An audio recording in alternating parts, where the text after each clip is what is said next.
नमस्ते सबैजनालाई। हाम्रो यस ट्याक्स एन्ड एकाउन्टिङ सोल्युसनले दिन लागेको प्रोफेसनल एकाउन्टिङ ट्रेनिङमा सबैजनालाई स्वागत छ। हाम्रो यो ओरिएन्टेसन क्लासको डे 1 हो। हामीले यसमा के बुझ्दैछौँ भनेपछि प्रोफेसनल एकाउन्टिङ ट्रेनिङमा हामीले के सिक्छौँ, यसमा के कुराहरूको हाम्रो छलफल गर्ने हो, हाम्रो कोर्स अफ सिलेबसहरू के छ भन्ने कुराहरू हामीले आजको क्लासमा हेर्छौँ। यसमा सबभन्दा सुरुमा हामीले जुन क्लास सिकाउने हो, ट्रेनिङ दिने हो, त्यो ट्रेनिङ भनेको हाम्रो प्रोफेसनल एकाउन्टिङ ट्रेनिङ भनेको मतलब यो आफैमा एउटा ट्रेनिङ, यो ट्रेनिङ आफैमा प्रोफेसनल हो भनेको मतलब हामीले एकाउन्टिङ यहाँबाट सिकेर गएपछि हामी अटोमेटिक प्रोफेसनल भइहाल्छौँ भनेको मतलब अटोमेटिक हामीले त्यो सिकिसकेपछि हामीलाई चाहिँ काम गर्न अटोमेटिक आउँछ। किनभने हामीले यस्तो तरिकाले काम सिकाउँछौँ, यस्तो तरिकाले हामीले ट्रेनिङ दिन्छौँ कि त्यो कहीँ न कहीँ गएर कुनै संस्थामा accountant as a finance manager भएर काम गर्नको लागि एकदम इजी हुन्छ। किनभने हामीले यसमा चाहिँ त्यस्तो कुराहरू राखेको छौँ। र अर्को कुरा के छ भनेपछि हामीले चाहिँ यो क्लासमा 40 डेज, यो क्लासमा हामीले 30 डे चाहिँ हामीले डमी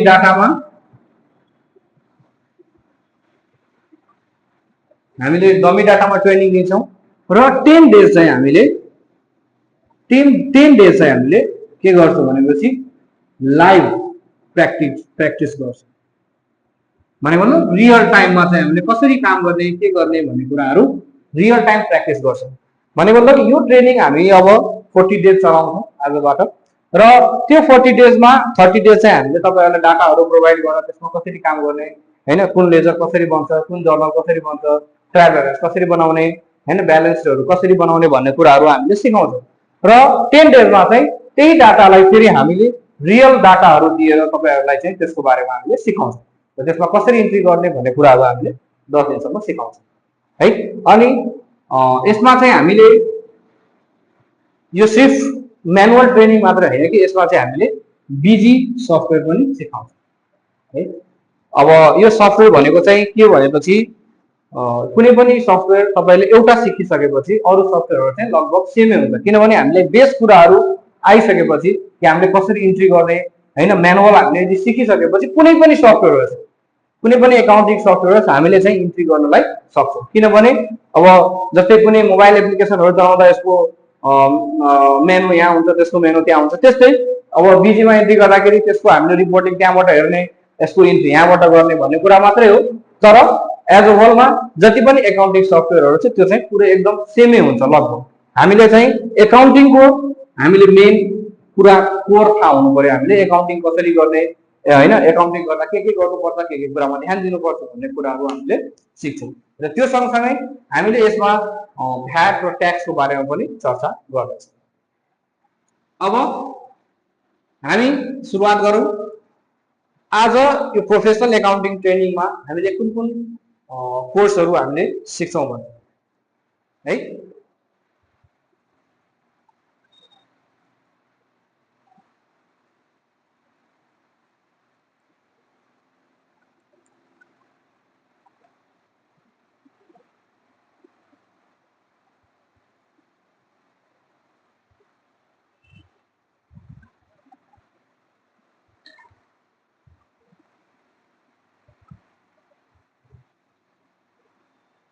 ल यहाँ हाम्रो कोर्सको डिटेलको बारेमा हामीले यो 40 डेजमा हामीले 1 देखि लिएर 20 वटा टपिकहरू पढाउँछौँ है। 1 देखि लिएर 20 वटा टपिक र यो टपिकमा हामीले फुल्ली डमी डाटा दिएरै गराउँछौँ। यो होइन कि हामीले सिकाइदिने भइहाल्छ। हामीले डाटाहरू दिएर भने फेरि बनेको डाटा दिएर होइन कि हामीले डाटा पनि बनाउनै भन्छौँ यहीँ बसेर। जस्तै हामीले अब यो कोर्सको बारेमा चर्चा गरौँ। सबभन्दा सुरुमा इन्ट्रोडक्सन टु एकाउन्टिङ भनेको मतलब एकाउन्टिङ भनेको के हो है, र एकाउन्टिङको प्रोसेस के हो, एकाउन्टिङमा के कामहरू गर्नुपर्छ भन्ने कुराहरू हामीले सबभन्दा सुरुमा चाहिँ थाहा हुनु पर्यो, यसको कन्सेप्ट है। त्यसपछि हामीलाई एकाउन्टिङको कन्सेप्ट थाहा भइसकेपछि हामीले जर्नल इन्ट्रीको रुल्सतिर जान्छौँ है। जर्नल इन्ट्री हामीले कसरी गर्ने, किनभने जर्नल इन्ट्री भनेको यस्तो इन्ट्री हो जुन इन्ट्री चाहिँ यसको बेस हो, एकाउन्टिङको बेस हो। यो नै गल्ती भएपछि हामीले जति पनि इन्ट्री गरेको डाटाहरू हुन्छ त्यो सबै डेटाहरू सबै रङ हुन्छ। हामीले त्यसैले जर्नल इन्ट्रीलाई चाहिँ विशेष रूपमा ध्यान दिनुपर्छ, किनभने हामीले त अब यो पहिलेदेखि पढिआएको हो, हामीले सोच्छौँ कि यो ल ठिकै छ इजी छ हामीलाई आउँछ, तर यो चाहिँ त्यस्तो होइन कि हामीले जर्नललाई जति प्र्याक्टिस गर्दा गरेपछि त्यति नै राम्रो हुन्छ है। यो एउटा बेस हो, यसलाई चाहिँ हामीले कहिले पनि बिर्सिनु हुँदैन।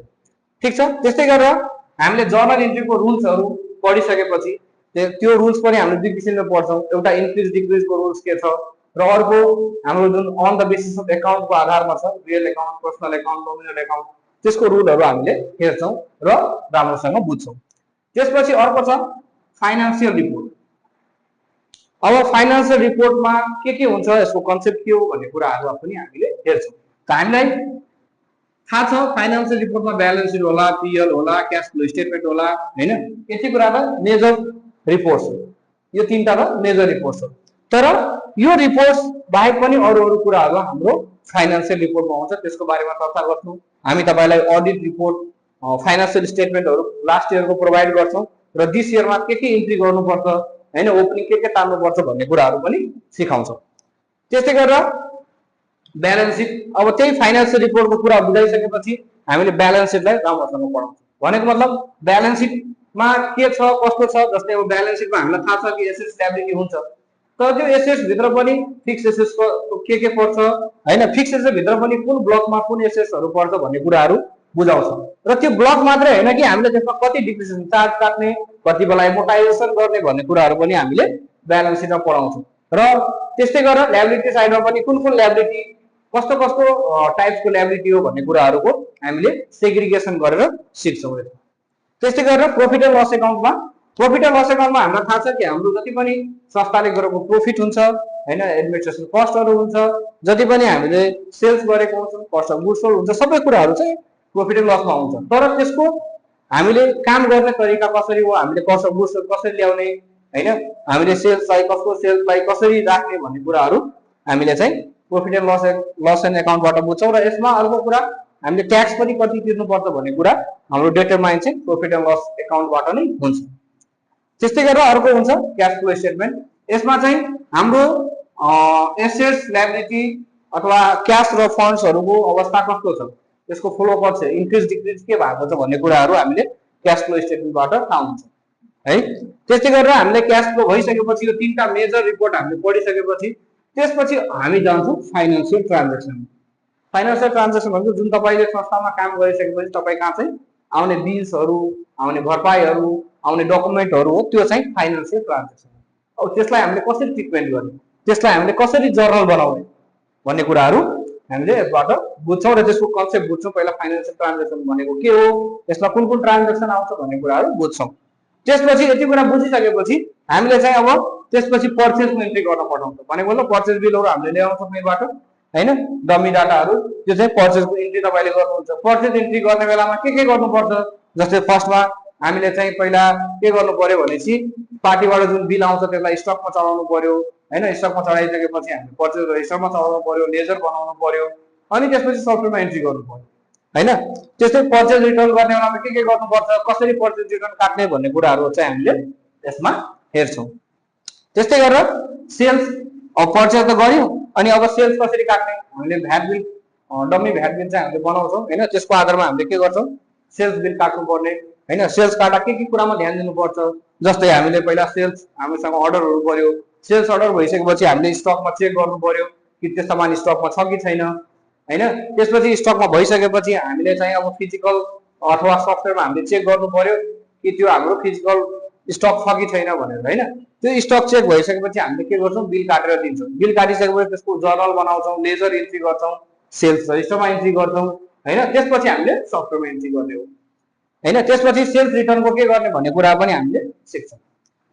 त्यस्तै गरेर fix assets and depreciation calculation भनेको मतलब मैले अघि नै ब्यालेन्स सिटमा पनि यो कुराहरू आउँछ, तर ब्यालेन्स सिटमा हामीले अलिकति मात्रै फिक्स एसेट्स भनेको यो भनेर पढ्छौँ। तर यसमा चाहिँ हामीले के गर्छौँ भनेपछि फिक्स एसेट्सको शेड्युल कसरी बनाउने हैन, त्यसमा डिप्रिसिएसनहरू कसरी क्याल्कुलेसन गर्ने, कुन एसेटलाई कुन ग्रुपमा हाल्ने, कुन ब्लकमा हाल्ने भन्ने कुराहरू हामीले यसमा चर्चा गर्छौँ। त्यस्तै गरेर यति भइसकेपछि अर्को त हाम्रो एक्सपेन्सेस भनेको मतलब हामी कहाँ जति पनि खर्चको बिलहरू आउँछ हैन त्यो खर्चको बिललाई अब एक्सपेन्सेस त हो अब त्यो एडमिनिस्ट्रेसन कस्ट हो कि कस्ट अफ गुड्समा जाने आइटम हो हैन कस्ट अफ गुड्स भनेको डाइरेक्ट एक्सपेन्सेसमा जाने आइटम हो कि इनडाइरेक्टमा जाने आइटम हो इनडाइरेक्टमा पनि एडमिनिस्ट्रेसनतिर जाने हो कि सेलिङतिर जाने हो कि फाइनान्स कस्टतिर जाने हो यो कुराहरू हामीले चाहिँ यहाँबाट छुट्याउँछौँ त्यस्तै पेमेन्ट भाउचर अब यति भइसकेपछि हामीले फाइनान्सियल ट्रान्ज्याक्सनको अब इन्ट्री गर्दाखेरि कुन भाउचर थ्रु इन्ट्री गर्ने त कस्तो भाउचरलाई कुन भाउचर कस्तो भाउचरलाई कुन माध्यमबाट अथवा के को थ्रु हामीले इन्ट्री गर्ने भन्ने कुराहरू हामीले जस्तै पेमेन्ट भएको छ भने पेमेन्ट भाउचरबाट इन्ट्री गर्छौँ रिसिभ भएको छ भने रिसिभ भाउचरबाट जर्नल भाउचर भनेको कुनै क्रेडिटमा ट्रान्ज्याक्सन भएको हुन्छ भने वा जेनरली हामीले जर्नल भाउचरबाट नै इन्ट्री गर्छौँ त्यस्तै गरेर कन्ट्रोल भाउचरबाट चाहिँ बैंक र क्याससँग रिलेटेड भाउचरहरूको इन्ट्री गर्छौँ हैन त यो कुराहरू चाहिँ हामीलाई के हुनुपर्छ थाहा हुनुपर्छ कि कसरी गर्ने हामीले सबै डाटाहरू प्रोभाइड गर्छौँ हजुरलाई अनि त्यो गरिसकेपछि हामीले चाहिँ यदि म्यानुअल यदि गरिरहेछौँ भने म्यानुअलमा चाहिँ हामीलाई चाहिँ एउटै हुन्छ हैन एउटै किसिमको के हुन्छ फर्मेट हुन्छ हैन एउटै किसिमको फर्मेट हुन्छ तर एउटै किसिमको फर्मेट भन्नाले हामीले जुन फर्मेट भाउचर र भाउचर पाउँछ हामीले त्यसैमा उठाएर गर्ने हैन अथवा हामीले सफ्टवेयरबाट प्रिन्ट गरेर पनि राख्न सक्छौँ तर म्यानुअल गर्दाखेरि हामीले चाहिँ एउटै किसिमको भाउचर हुन्छ त्यसमा अब पेमेन्टको हो कि रिसिभको हो कि जर्नलको हो कि कन्ट्राक्टको हामीले छुट्याउन मतलब छुट्याउन चाहिँ गाह्रो हुन्छ त्यसैले हामीले चाहिँ अब सफ्टवेयरमा हुन त अब म्यानुअल इन्ट्री गर्दाखेरि त्यसरी नै गर्नुपर्छ यही हुन्छ हैन यसमा खर्च हुन्छ भने पनि यही भाउचरबाट हैन रिसिभ हुन्छ भने यही भाउचरबाट तपाईलाई बैंकमा जम्मा गर्नुहुन्छ भने पनि यही भाउचरबाट त्यही भाउचरबाट हामीले के गर्नुपर्ने हुन्छ इन्ट्री गर्नुपर्छ तर सफ्टवेयर इन्ट्री गर्ने बेलामा चाहिँ पेमेन्टबाट रिसिभबाट हैन क्रेडिटहरू भएको हुन्छ भने जर्नलबाट बैंक र क्याससँग रिलेटेड छ भने कन्ट्राबाट यसरी हामीले के गर्नुपर्छ इन्ट्री गर्नुपर्छ त्यस्तै यो पर्चेसको बारेमा त भइसकेको थियो है त्यस्तै चाहिँ हामीले अर्को अब यो भइसकेपछि स्टक रजिस्टरमा हामीले पर्चेस र सेल्समै आउँछ स्टक रजिस्टर कसरी मेन्टेन गर्ने हैन स्टक हामीले कसरी मिलाउने भन्ने कुराहरू हामीले यसमा सिकाउँछौँ त्यस्तै गरेर लेजर मेन्टेनेन्स कसरी गर्ने हैन एउटा प्रपर लेजर मेन्टेनेन्स हुनु पर्यो किनभने हामीले लेजरबाट नै सबै कुरा हामीलाई थाहा हुने हो हाम्रो के भन्छ अरे क्लासिफिकेसन भनेको लेजर नै हो मतलब कुनै पनि लेजरको चाहिँ क्लासिफिकेसन गरेर त्यसबाट हामीलाई जस्तै क्याशमा कति ब्यालेन्स छ बैंकमा कति ब्यालेन्स छ कुन क्रेडिटरलाई कति तिर्नु छ कुन डेप्टरसँग कति लिनु छ हैन भन्ने सबै विवरणहरू चाहिँ हामीलाई लेजरमा हुन्छ अनि त्यस्तै गरेर बैंक रिकन्सिलिएसन इन्ट्री सिक्छौँ बैंक रिकन्सिलिएसन भनेको तपाईले चाहिँ लेजरमा इन्ट्री गरेको र तपाईले बैंक स्टेटमेन्टबाट मगाउनु भएकोमा के यदि फरक छ भने हामीले अब त्यसलाई मिलाउनु पर्यो त मिलाउनको लागि हामीले के गर्नुपर्ने हुन्छ बैंक रिकन्सिलिएसन इन्ट्री गर्नुपर्ने हुन्छ त्यस्तै यति कुराहरू सबै हामीले म्यानुअल सिकिसकेपछि हामीले चाहिँ के गर्छौँ सफ्टवेयरमा बिजी सिक्छौँ हो यो चाहिँ हाम्रो जति पनि छ रियल टाइम प्र्याक्टिस गराएर हैन सबै कुराहरू हामीले दिएर मात्रै हामीले अगाडि बढ्छौँ हस् त